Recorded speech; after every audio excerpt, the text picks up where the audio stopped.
জানিয়ে দিব এই মুহূর্তে পাওয়া সবশেষ আন্তর্জাতিক সংবাদ। শুরুতেই শিরোনাম। যুদ্ধক্ষেত্র থেকে এবার পালাচ্ছে ভারতীয় সেনারা। ভারতের নাকের ডগায় কলা ঝুলিয়ে অল্প সময়ে ভেঙে পড়ল যুদ্ধবিরতি। পরেই জানাবো এবার ভারত ও পাকিস্তানকে ওআইসির বার্তায় ফের কাশ্মীর প্রসঙ্গ। কি বলল ওআইসির এই মুসলিম নেতারা? জানিয়ে দিব শক্তিশালী সেই দেশের প্রেসিডেন্টকে কৃতজ্ঞতা জানালো পাকিস্তান। এদিকে পাকিস্তানের বিরুদ্ধে ভয়াবহ অভিযোগ এনে ভারতের কড়া বার্তা।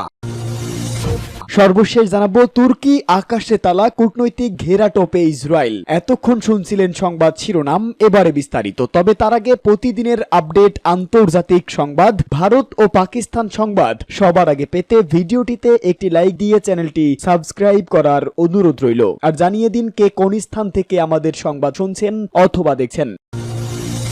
আশা জাগিয়ে অল্প সময়ের মধ্যেই ভেঙে পড়ল যুদ্ধবিরতি। ভারত ও পাকিস্তানের মধ্যে সাম্প্রতিক যুদ্ধবিরতিকে কেন্দ্র করে বিশ্বজুড়ে শান্তির আশা জাগলেও তা খুব অল্প সময়ে ভেঙে পড়েছে। ভারত নিয়ন্ত্রিত কাশ্মীরের বিভিন্ন শহরে বিস্ফোরণ ও গোলাগুলির খবর পাওয়া গেছে। ভারতের পররাষ্ট্র সচিব বিক্রম মিশ্রি অভিযোগ করেছেন পাকিস্তান বারবার যুদ্ধবিরতি চুক্তি লঙ্ঘন করছে। তিনি বলেন, যুদ্ধবিরতি চুক্তি লঙ্ঘন হলে ভারতীয় সেনাবাহিনীকে কঠোর জবাব দেওয়ার নির্দেশ দেওয়া হয়েছে। অন্যদিকে পাকিস্তানের পররাষ্ট্র মন্ত্রণালয় জানিয়েছে তারা যুদ্ধবিরতিতে প্রতিশ্রুতিবদ্ধ থাকলেও ভারত তা লঙ্ঘন করছে। এক বিবৃতিতে ইসলামাবাদ বলেছে, যুদ্ধবিরতির প্রতি আমাদের শ্রদ্ধা অটুট রয়েছে, কিন্তু ভারতের হামলায় এই শান্তি চুক্তিকে হুমকির মুখে ফেলেছে। এরই মধ্যে পাকিস্তান দাবি করেছে ভারতের 3টি সামরিক ঘাঁটিতে তারা পাল্টা হামলা চালিয়েছে। অন্যদিকে ভারত জানায় পেহেলগাম হামলার প্রতিশোধে তারা সন্ত্রাসবাদী অবকাঠামো লক্ষ্য করে পাকিস্তানে হামলা চালিয়েছে। ভারত পেহেলগাম হামলার পাশাপাশি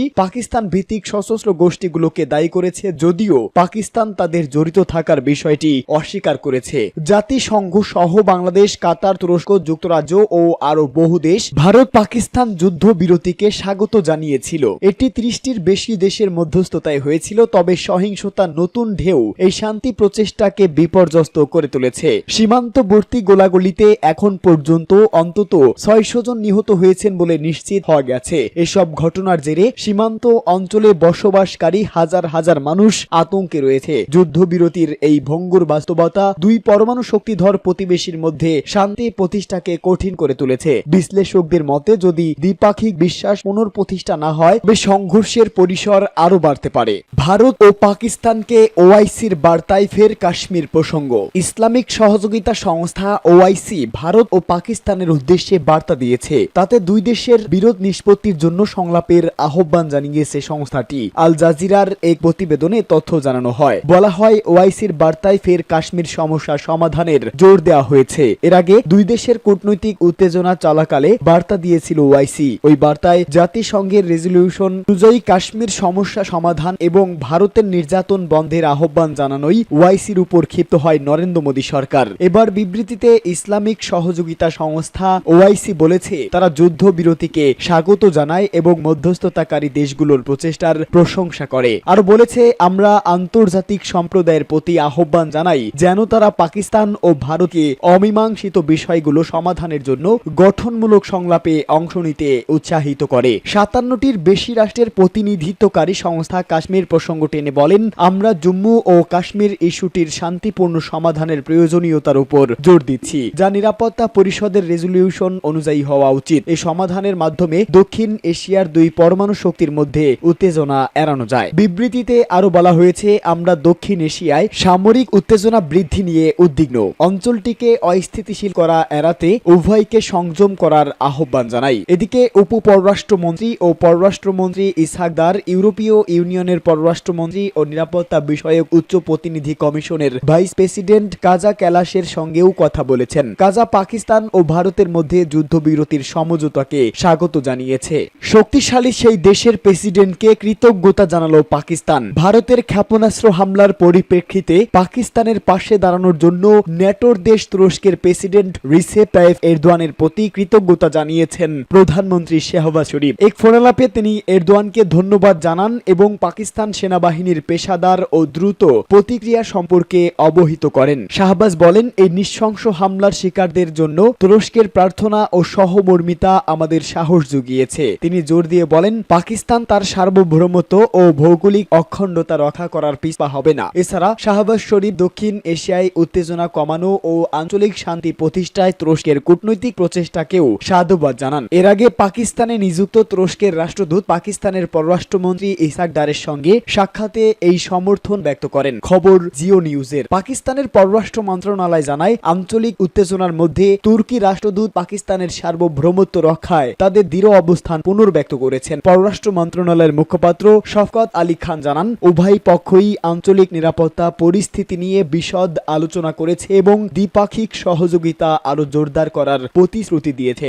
পাকিস্তানের বিরুদ্ধে ভয়াবহ অভিযোগ এনে কড়া বার্তা ভারতের। যুক্তরাষ্ট্রের মধ্যস্থতায় ভারত ও পাকিস্তান যুদ্ধবিরতিতে সম্মত হওয়ার কয়েক ঘন্টার মধ্যেই জম্মু ও কাশ্মীরে ড্রোন হামলার ঘটনা ঘটে। ভারত এই হামলার জন্য পাকিস্তানকে দায়ী করে যুদ্ধবিরতি লঙ্ঘনের অভিযোগ তুলেছে। ভারতের পররাষ্ট্র সচিব বিক্রম মিশ্রি এক সংবাদ সম্মেলনে বলেন, পাকিস্তান যুদ্ধবিরতি লঙ্ঘন করেছে এবং ভারতীয় সেনাবাহিনী উপযুক্ত জবাব দিচ্ছে। তিনি পাকিস্তানকে দায়িত্বশীল আচরণ ও যুদ্ধবিরতির শর্ত মেনে চলার আহ্বান জানান। এর আগে 22 এপ্রিল কাশ্মীরের পেহেলগাম এলাকায় সন্ত্রাসী হামলায় 26 জন ভারতীয় পর্যটক নিহত হন। ভারত এই হামলার জন্য পাকিস্তান ভিত্তিক জঙ্গি গোষ্ঠীগুলোকে দায়ী করে এবং পাল্টা প্রতিক্রিয়ায় পাকিস্তানের অভ্যন্তরে ও পাকিস্তান অধিকৃত কাশ্মীরে সন্ত্রাসী ঘাঁটিতে বিমান হামলা চালায়। যুদ্ধবিরতির পরেও সীমান্তবর্তী এলাকায় গোলাগুলি, ড্রোন হামলা ও বিস্ফোরণের ঘটনা ঘটে। ভারত অভিযোগ করে যে পাকিস্তান যুদ্ধবিরতি লঙ্ঘন করছে, যদিও পাকিস্তান